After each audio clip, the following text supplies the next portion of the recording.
Breaking news. Maoist పార్టీకి చెందిన మరో 71 మంది నక్సలైట్లు పోలీసుల ముందు లొంగిపోయారు. ఛత్తీస్గఢ్లోని కాంకేర్, నారాయణపూర్ జిల్లాలకు చెందిన డివిజన్ కమిటీల నాయకులు, పలువురు ముఖ్యులతో సహా మొత్తం 71 మంది నక్సలైట్లు ప్రభుత్వానికి సరెండర్ అయ్యారు. కాంకేర్ ప్రాంతం నుంచి 50 మంది, నారాయణపూర్ జిల్లాలో 21 మంది లొంగిపోగా వీరిలో 13 మంది మహిళా నక్సల్స్ ఉన్నారు. లొంగిపోయిన ఆయా మొత్తం నక్సలైట్లు 18 ఆయుధాలను ప్రభుత్వానికి అప్పగించారు.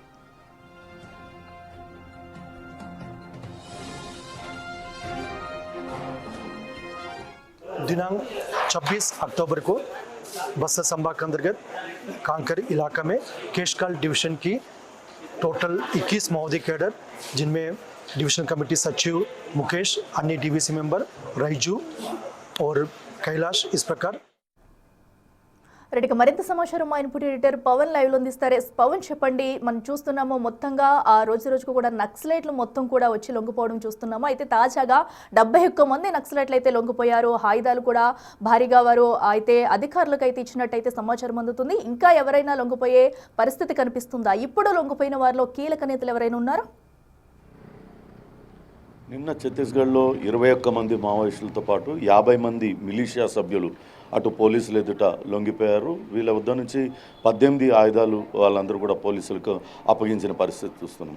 వరుసగా ఘటనలు కనుక చూసినట్లయితే మావోయిస్టు పార్టీ పూర్తిగా నిర్వీర్యమైపోయిన పరిస్థితి కనపడుతోంది.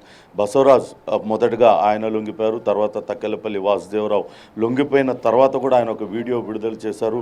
ఆయన లొంగుబాటును తప్పుపడుతూ కొంతమంది ప్రజా సంఘాల వాళ్ళు కావచ్చు, పౌర హక్కుల నేతలు చేస్తున్న వ్యాఖ్యలపైన కూడా ఆయన తీవ్రంగా ఖండించారు. మా శవాలపైన ఎర్ర జెండా కప్పి ఊరేగిద్దామనుకుంటున్నారా?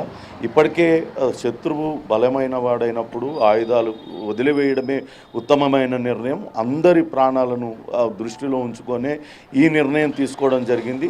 తాము ఇప్పుడు కూడా విప్లవాన్ని విడిచిపెట్టలేదు, ప్రస్తుతానికి ఆయుధాన్ని మాత్రమే విడిచిపెడుతున్నామంటూ ఆయన చెప్తూ వచ్చారు. వాస్తవానికి మావోయిస్టులను ఏరివేస్తాం ఖచ్చితంగా మార్చి నాటికల్లా అంటూ అటు ఇప్పటికే కేంద్ర హోంశాఖ మంత్రి అమిత్ షా చాలా స్పష్టమైన ప్రకటన చేశారు. దాంతోనే ఆపరేషన్ కగార్ కూడా చాలా తీవ్రంగా కొనసాగుతున్న పరిస్థితి. అనేక మంది మావోయిస్ట్ అగ్రనేతలను ఎన్కౌంటర్లో మట్టుపెట్టిన తర్వాత దీనిపైన పార్టీలో అంతర్గతంగా పెద్ద ఎత్తున చర్చ జరిగింది.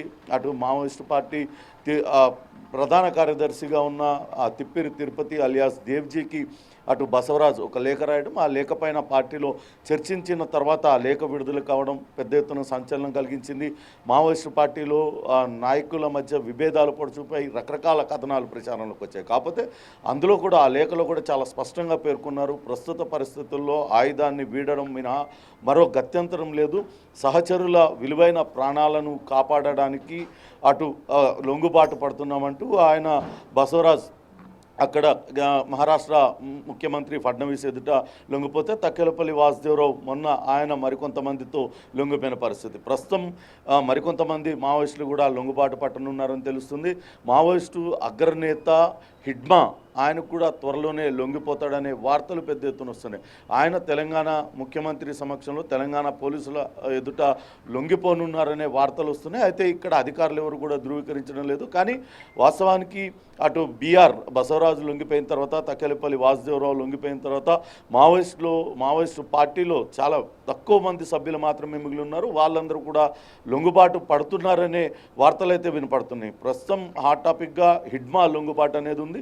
త్వరలోనే హిడ్మా కూడా అటు తెలంగాణ పోలీసుల ఎదుట లొంగిపోనున్నాడనే సమాచారం అయితే అందుతుంది. దీన్ని ఇంకా అటు మావోయిస్టు పార్టీ కానీ ఇటు లేకుంటే పోలీసులు కానీ ధృవీకరించాల్సి ఉంది. కానీ ఈ రెండు వర్గాలు కూడా ఎక్కడ కూడా దీనిపైన స్పందించడం లేదు. కానీ ఇంకా కూడా ఆపరేషన్ కగార్ అయితే పూర్తి స్థాయిలో కొనసాగుతుంది. చివరి మావోయిస్టును ఏరియా వేసే వరకు కూడా ఈ ఆపరేషన్ కగార్ కొనసాగుతుందంటూ అటు కేంద్ర మంత్రి పునరుద్ఘాటిస్తున్నారు. ఖచ్చితంగా మావోయిస్టుల ఏరువేతకు కేంద్రం కట్టుబడి ఉందంటూ ఆయన చెప్తున్న పరిస్థితి అయితే ఉంది. పవన్, అయితే ఇప్పటికే అటు మావోయిస్టు పార్టీకి అయితే ఇది గట్టి దెబ్బ అని చెప్పుకోవాలి. మరి హిడ్మా కనుక ఒకవేళ నిజంగా మీరు అన్నట్టు లొంగిపోతే కనుక ఇంకా మావోయిస్టు పార్టీ హతం అవుతుంది మొత్తం అనేసి అనుకోవచ్చా? దీనికి సంబంధించి కూడా బస్తర్ ఐసీ ఏం చెప్తున్నారు? ఇప్పుడు లొంగిపోయిన వారికి ఏమన్నా రివార్డు ప్రకటించారా? ఖచ్చితంగా ఇప్పుడు దాకా లొంగిపోయిన కేంద్ర కమిటీ సభ్యులు కావచ్చు, రాష్ట్ర కమిటీ సభ్యులు వీళ్ళందరూ తలలపైన కూడా అనేక రివార్డులు ఉన్నాయి, లక్షల రూపాయల రివార్డులు ఉన్నాయి, కొంతమంది మీద కోట్ల రూపాయల రివార్డులు కూడా ఉన్నాయి. వీళ్ళందరిపైన కూడా వందల సంఖ్యలో కేసులు ఉన్నాయి. వీళ్ళందరికీ కూడా పునరావాస ప్యాకేజీని ప్రకటించారు. మొన్న అటు ముఖ్యమంత్రి రేవంత్ రెడ్డి కూడా మాట్లాడుతూ మిగతా మావోయిస్టులు ఎవరున్నా సరే లొంగిపోతే వాళ్లకు తగిన గౌరవం ఇస్తాం, వాళ్ళ రివార్డులన్నీ కూడా ఇస్తామని చెప్పిన నేపథ్యంలో ఇంకా కూడా లొంగుబాట్లు ఉండే అవకాశం ఉన్నట్లుగా తెలుస్తుంది.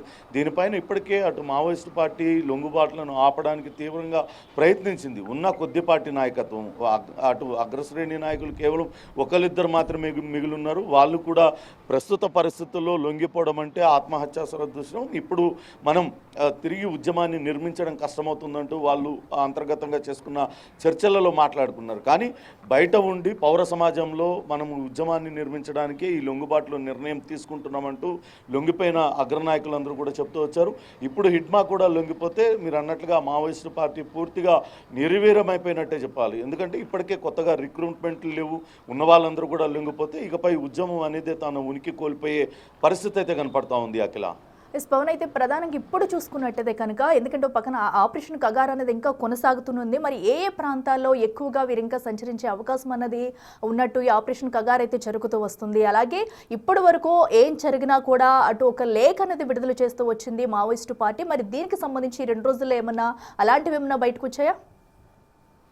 తక్కలపల్లి వాసుదేవరావు లొంగిపోయిన తర్వాత మరో లేఖను విడుదల చేశారు. అటు బసవరాజును, తక్కలపల్లి వాసుదేవరావు ఇద్దరిని కూడా పార్టీ నుంచి సస్పెండ్ చేస్తున్నట్లుగా ఒక లేఖ విడుదల చేశారు.